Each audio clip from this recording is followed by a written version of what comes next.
Okay, good morning, everybody, and welcome to today's kind of surprise Facebook Live class.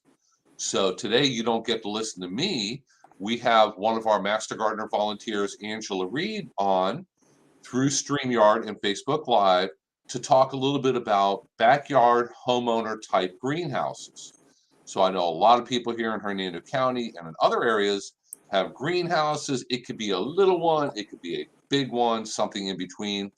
Angela's going to talk all about all the basics. You guys, as you're watching, can ask questions. You can go ahead and make comments in the comments section. And at the end, we're going to go through all the questions and get everybody's questions asked. So let me go ahead and switch it over to Angela and let her take it away. So, Angela and Teresa, our camera person, it's all yours. Well, hi, I'm Angela Reid. I had a greenhouse business in Keno, Oregon.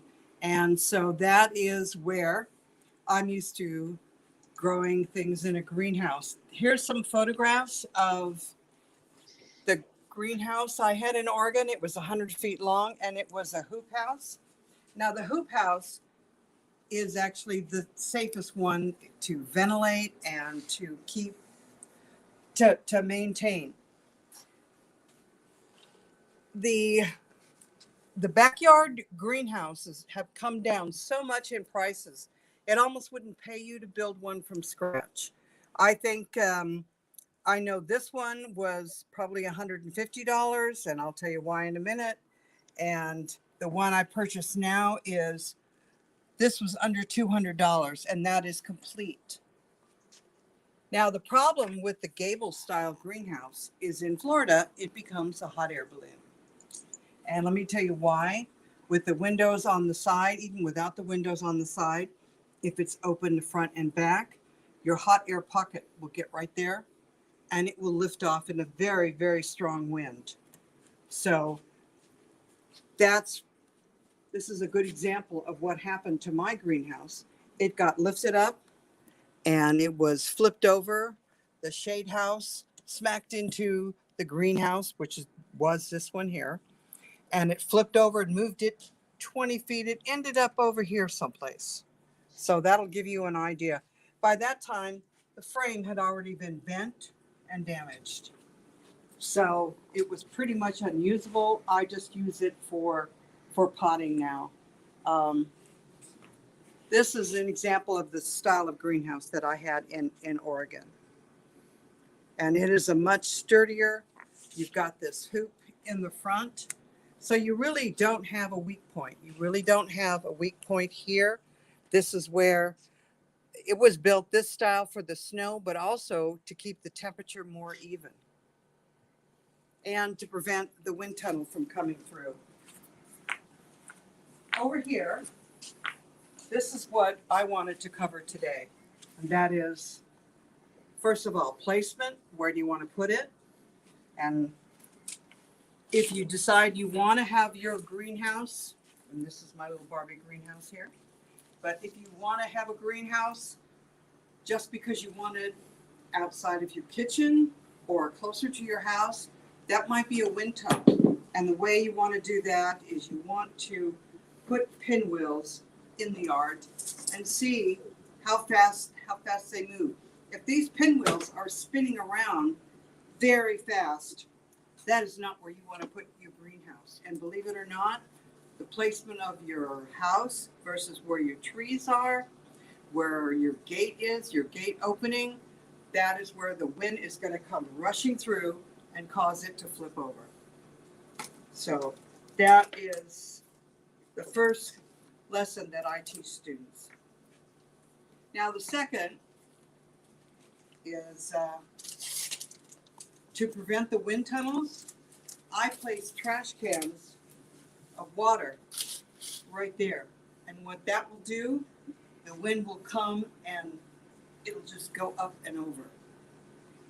So without this, the wind is going to come in through the windows or come in through either end and it will send it flying.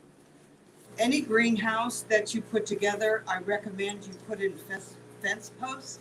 You don't need to do the concrete, but I do recommend you put in fence posts because these are not really sturdy enough to keep a greenhouse going and maintain it.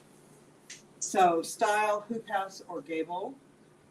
Now the flooring, you wouldn't think it was that important. This is actually greenhouse fabric, and it is called greenhouse flooring.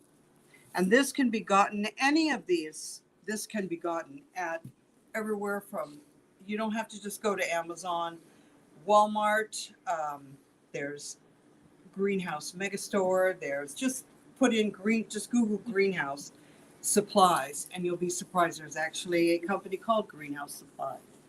So sometimes I've seen this fabric, I know some shade cloth and some frost cloth is usually sold locally at Walmart or Rural King. It just depends on how big your garden department is. And the reason you want to have this type of flooring, whether you choose gravel or bark on top of this kind of flooring, it doesn't look like it, but it's a weed suppressant, and it will allow the water to go straight through it. So when you're watering your plants, you're not having puddles where you're going to have mosquitoes, or you're going to have possibly fungus gnats and mud zones in your greenhouse. And anytime there's a buildup of moisture, you're going to get a buildup of mold. And so you don't want to do that. So this is your typical shade cloth that you have on the greenhouse. What I do is I have this on my potting shed, and what I do on this, I take the white frost cloth, and this can be placed under the frame. So you're under the frame. So you haven't prevented any of your lighting, okay, because it's not really shade, but I'll tell you, this will keep out the hot sun. So this makes a really good roof lining.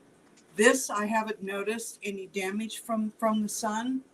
This has prevented it. Damage from the sun to the plants, and it's really maintained the temperature a lot cooler. So those are the two things I would recommend that you do.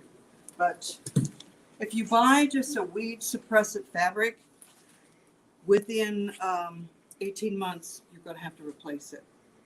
And you don't want to end it right at the end of your greenhouse, because crabgrass, everyone knows that, is going to get up and under. So you want to have a border, you want to have a barrier on each side. So we've covered the placement, where are your wind tunnels, the style of your greenhouse, whether it's a hoop house or a gable, and the floor, gravel or bark. This is essential flooring, and it's really not that much. I think about $30 for more than you'll ever need.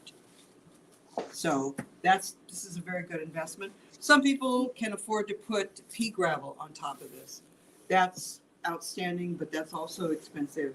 I use redwood bark, just good old-fashioned redwood bark. Doesn't matter if it's dyed or not, because it's going to be, the dye is going to be washed out within the year anyway.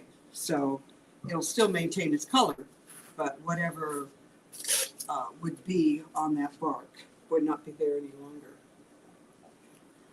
So for airflow, for heating, cooling, and ventilation, these, if you get a greenhouse with the windows, and most of them now have these windows, unfortunately, if you're going to be gone for any length of time, you're going to need to have these windows closed, because if we have some sort of a weather event and the wind is forcibly blowing, you don't want it to be where it can catch that.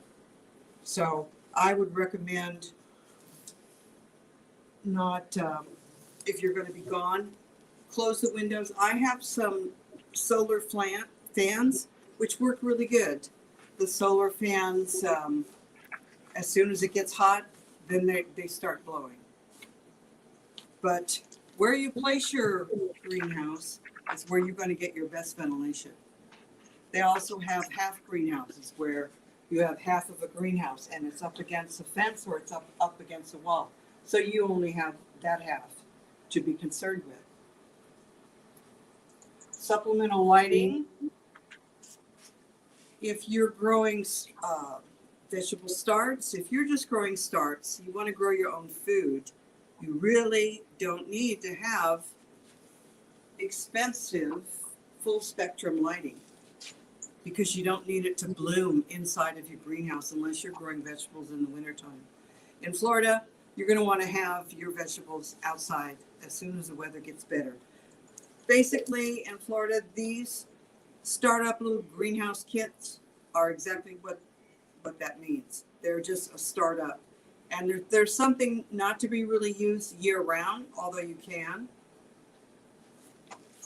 I would take the cover off as soon as possible if I'm not using, if I'm not starting new baby plants in there and I don't want them to get too much wind or too much rain. The good thing about a greenhouse during our rainy season, it will cut down on the rain that you get on your plants so you don't get all the nutrients from the rain draining out of your pots.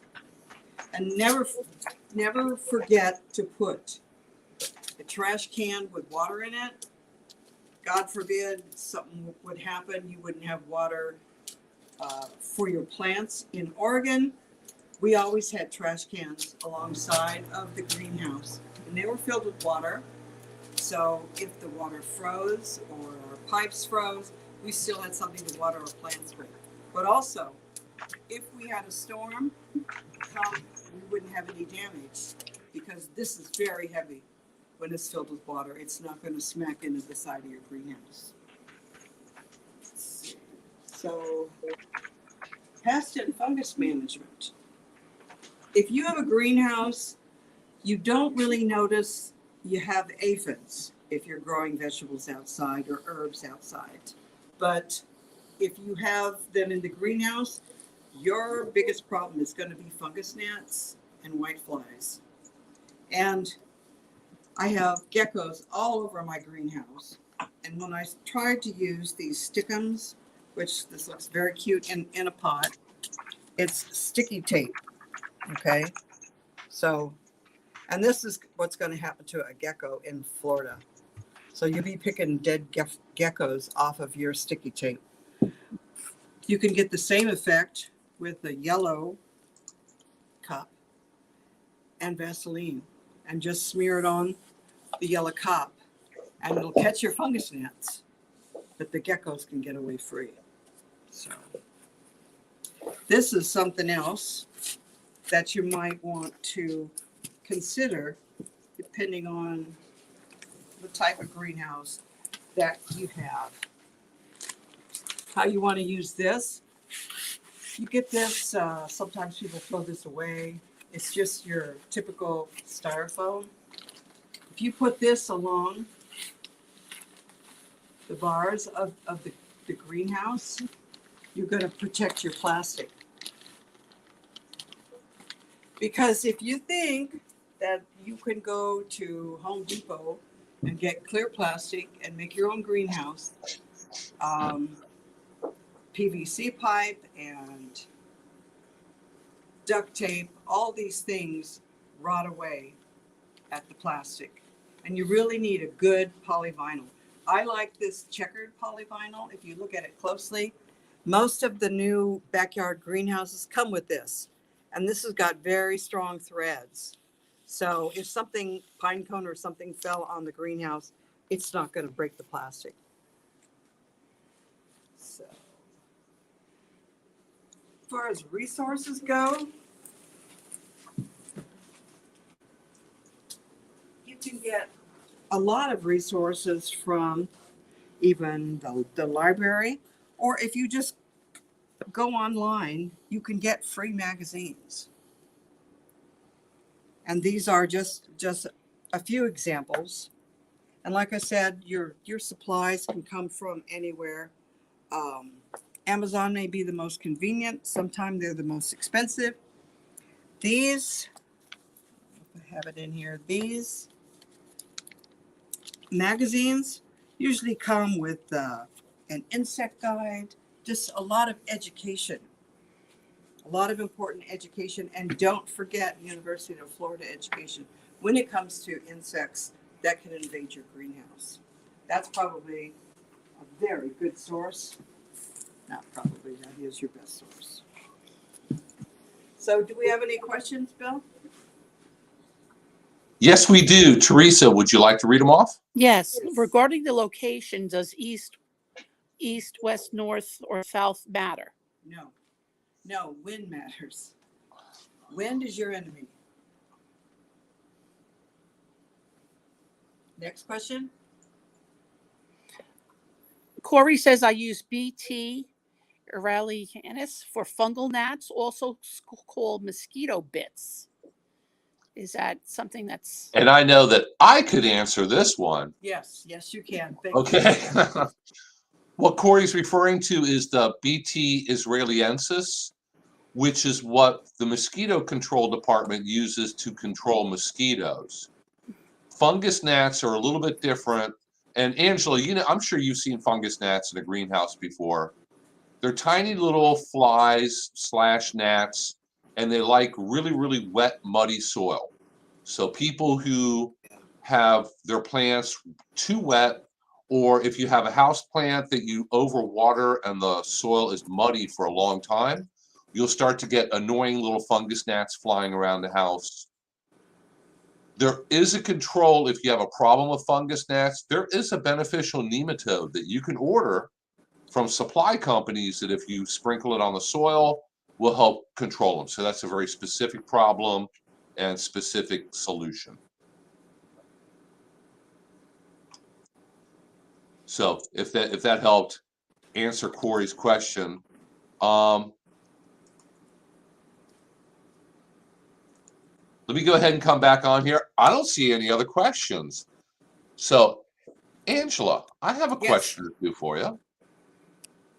How affordable is it now to have just a hobby greenhouse in the backyard? Have the prices really come down that much? It's really cheap. Wow, that's great. I didn't realize that. That's great. Yeah. And that's your complete kit. I mean, you really can't build it for $175.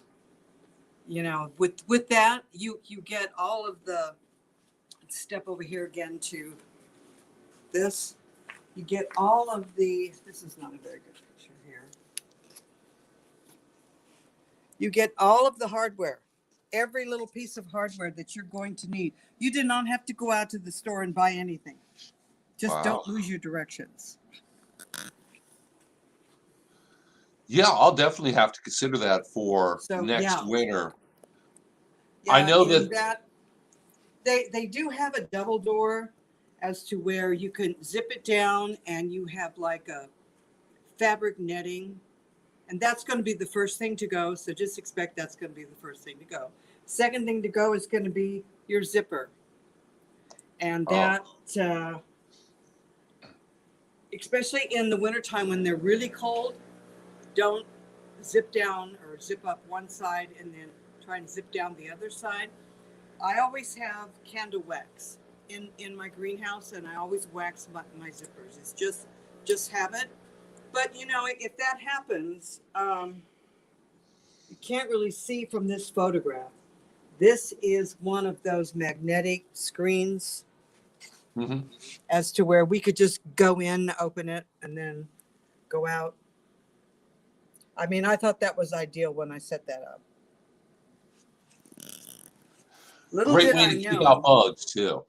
Yeah, it will keep out the insects. Yeah. Yeah. So that's always a good thing to have.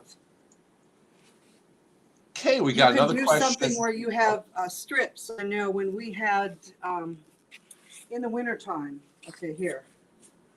I usually had one of those livestock doors where I had strips of plastic. Mhm. So I could just push my hands, just push my hands and go through, and that would maintain the heat in the greenhouse, and we'd get some insect release from that. I know with Question. commercial greenhouses, they have to be very, very careful about who comes and goes and keeping the door closed, because leaving it too open with no screening just provides an ideal way for insects that you don't want in there to come in. But we got another question here, another insect question I think that I can answer from Angie. Angie's recently discovered springtails in her mulch. And springtails are very, very tiny little insects. They're generally beneficial. They help to break down organic matter. You're going to find them in mulch. You will find them in a compost pile. So if you have a pile of compost anywhere, you'll find springtails. They're so small that you generally need a microscope to see them really well. So Angie, they're not going to if they really are just springtails, they're not going to hurt your plants or cause any problems. They're a natural part of the outdoor environment. Here, Angela, another I have a tip question that I for use. you. Pam asks, do you have any recommendations for where to purchase greenhouse kits? Oh, kits. Mhm. Walmart.com, Amazon. I would just Google it. You will be amazed how many different kits that you see. Kingbird is a company that seems to make a lot of them. I mean, most of these do come from China. So do some of our vegetables and food. Yeah. And Angie has kind of a follow-up question here. Are you recording this so we can watch it again? So much info. I love it. Thank you so much, Angie. Yes, this is being recorded as we speak to both Facebook and our YouTube channel. And obviously, Facebook saves all the live things. So you'll be able to go back and watch it again this evening, tomorrow, middle of the night in your pajamas, whichever you want to do. So that's why we try to do these things the way we do them, is so that people who aren't available at 10 o'clock in the morning can watch them and learn from it. And Angie says, yeah, they're really springtails. Springtails are so common. They are like microscopic little jumping insects, but springtails do not hurt anything. They're recyclers, so they're actually beneficial out in the environment. Speaking of recycling. Okay. Okay, speaking of recycling, I have had a terrible time with rodents in my greenhouse. Eating my basil. You can tell if it's a rodent and not a rabbit because they just tend to just top it off. And I have a little camera inside I have a little camera, it goes straight to my phone. So Google lets me know when there's something in there. And 9 times out of 10, I have removed my bird feeder. I do not feed birds on my property anymore. It was the only thing I was catching on that tape were rodents. Now, what I found, and I think it's hilarious, this is dryer lint. I have 2 huskies, and it is full of husky hair. And when this gets wet, it's a really good pest control. And I put this in the base of some of my plants, and I put it on the floor. It looks terrible in the greenhouse. It looks like there's a dead mouse once it's wet because it's gray husky hair. But if you have a cat, if you have a dog, because I grow edibles, I have to be very cautious about what's at the base of my soil when I'm growing herbs, because I'm growing, you eat the leaves with herbs. It's not, you don't eat the produce. So I use my pet lint from the dryer, and that way it's already been cleaned and it's wet. but it's got enough odor to it still that the rodents don't like it. And cat hair would be especially good. So if you have a cat and you know it ends up on your clothes, check the dryer lint. Put that in your garden. And we have a question, would dryer lint repel squirrels also? I don't know if squirrels give a hoot. I really don't know. Yeah, they're tough. They really don't I care. think they're so used to cats and dogs. I don't know. I don't have a squirrel problem. Well, I know huskies are very good squirrel control. They'll chase them. Oh, yeah. They'll chase the heck out of them. Yeah, they'll chase them, that's for sure. That's probably why I don't have a squirrel problem. Yeah. Okay, I have a question for you about greenhouses in general. Is there any benefit to digging the floor out of a greenhouse so you can benefit from radiant heating? If so, how deep? Oh, if you want to put down radiant heating, if you're up north, yeah. But it seems like overkill in Florida. I wouldn't think that it gets cold I enough long understand enough. for seed starting, you could probably just put your seed. I always save my plastics from muffins or whatever. I always save those plastic. They're thin enough that you can put them on the base of the floor of your greenhouse, and you could actually start there.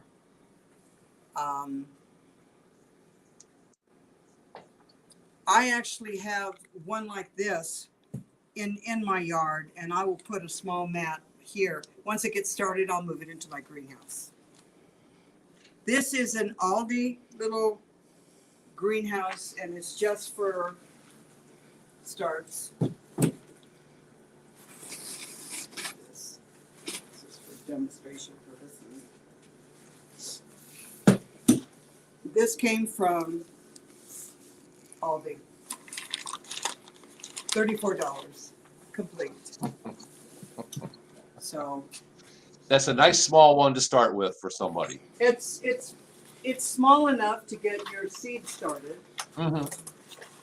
And see what you do at night. You just close it up at night. That will retain your heat. Is that come on, something?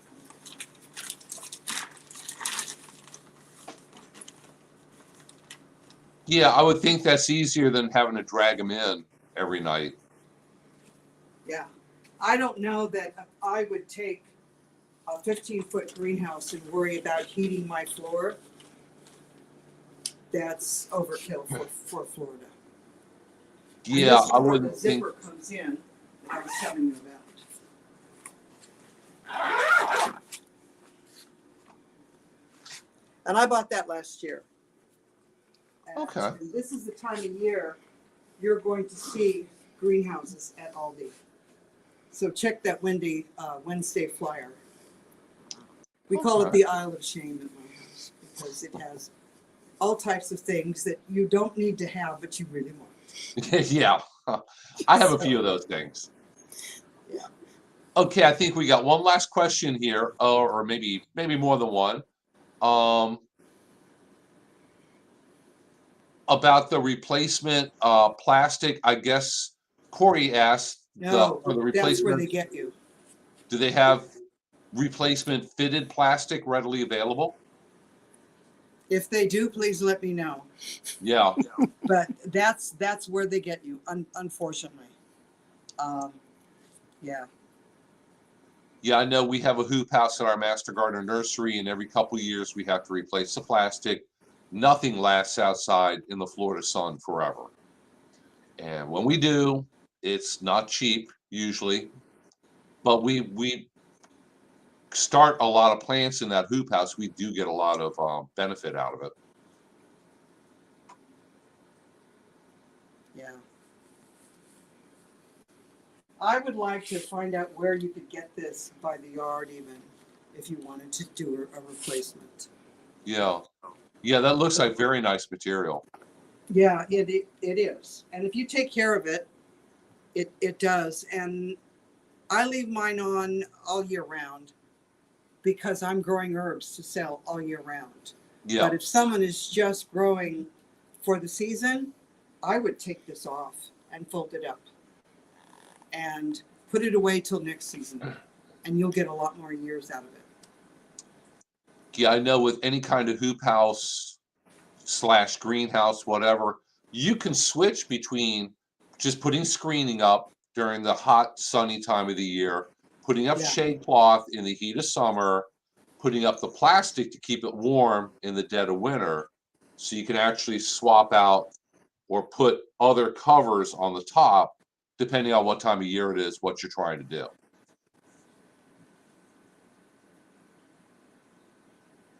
Yeah, Out Sunny, OUTSUNNY,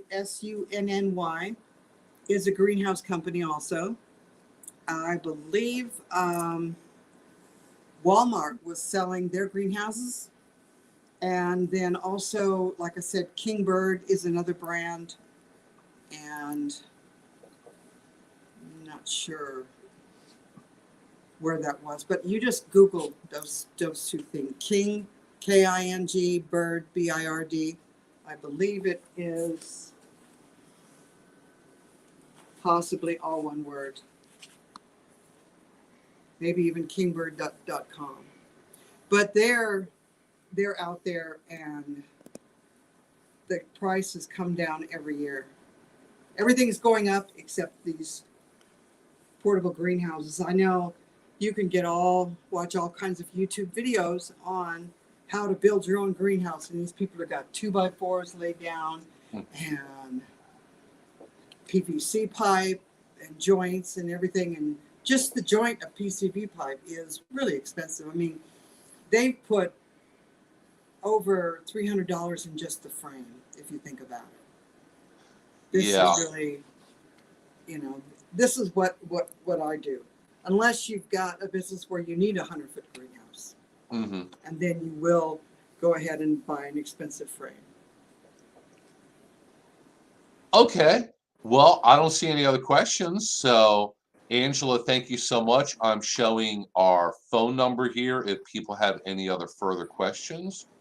Or you can go ahead and shoot me an email, and we'll help to answer those questions.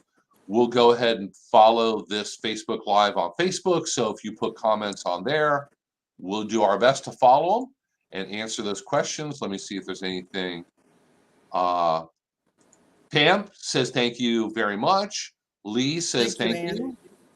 And Lori says that they got a very nice greenhouse from overstock.com. So a lot of people sell them. All right. They're out there. Somebody says Agricultural Solutions has bulk plastic rolls by the foot. Yes.